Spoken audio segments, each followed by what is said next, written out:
Xo'p, hurmatli talabalar, bugungi dars mashg'ulotimizda psixologiya, psixodiagnostikada kamyob ishlatiladigan va samarali kompleks metodika bo'lgan mix terapiyasini ko'rib chiqamiz va amalda qo'llashni o'rganamiz.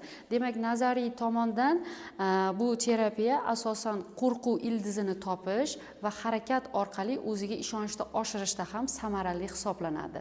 Hozir talabamiz Nozimaxon bilan birgalikda aynan amalda ko'ramiz, qanaqa jarayon kechadi.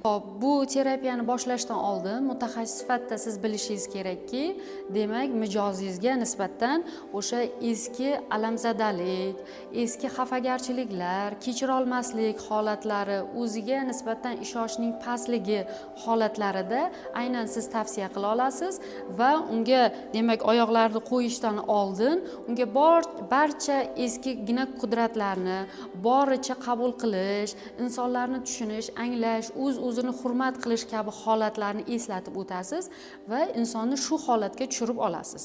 Qani, unda boshlaymiz.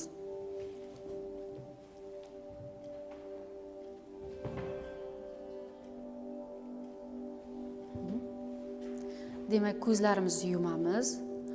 O'zingizni erkin va qulay zonadaman deb hisoblashingiz kerak.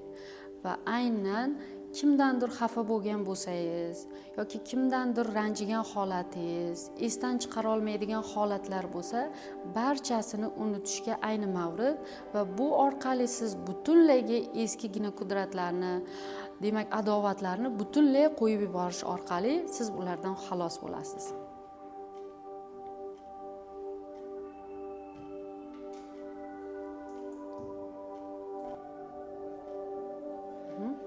Endi mashg'ulotni yakunlaymiz. Asta-sekinlik bilan pastga tushib olasiz. Bu jarayonda o'zingizni qanaqa his qildingiz? Og'riqlar bo'ldimi? Og'riq unchalik bo'lmadi. O'sha o'ylagan narsamga ko'proq e'tibor qaradim. O'sha kimdandir xafa bo'lgan bo'lsam yoki kimdandir juda qattiq ranjitgan bo'lsa, o'sha narsani chiqarib yuborishga harakat qildim. O'sha jarayonga tushishga harakat qildingiz. Xo'p, hozir mana bu yerda, demak, biz ko'rishimiz mumkin, hurmatli talabalar, ko'plab o'sha oyoq ostida joylashgan, demak, nerv to'qimalariga foydali bo'lganligi uchun ham, demak, qadimgi Xitoy davlatida, demak, birinchi marta o'ylab topilgan va amaliyotga qo'llanilgan. Bugungi kunda ham surunkali kasalliklari bo'lmagan va noma'lum kasalliklari mavjud bo'lmagan barcha insonlarga tavsiya etish mumkin. Faqat bu holatda yosh bolalarga qo'llash mumkin emas va aynan mutaxassis kuchli bilimlarga ega bo'lishi va mijoz haqida to'liq ma'lumotga ega bo'lgandagina uni qo'llab amalga oshirishi mumkin. Va bu kurs bir martada amalga oshirilmaydi va davomiyligi mavjud. Bu ham aynan mutaxassis va mijoz o'rtasidagi, demak, o'zaro kelishuv asosida amalga oshirilishi zarur.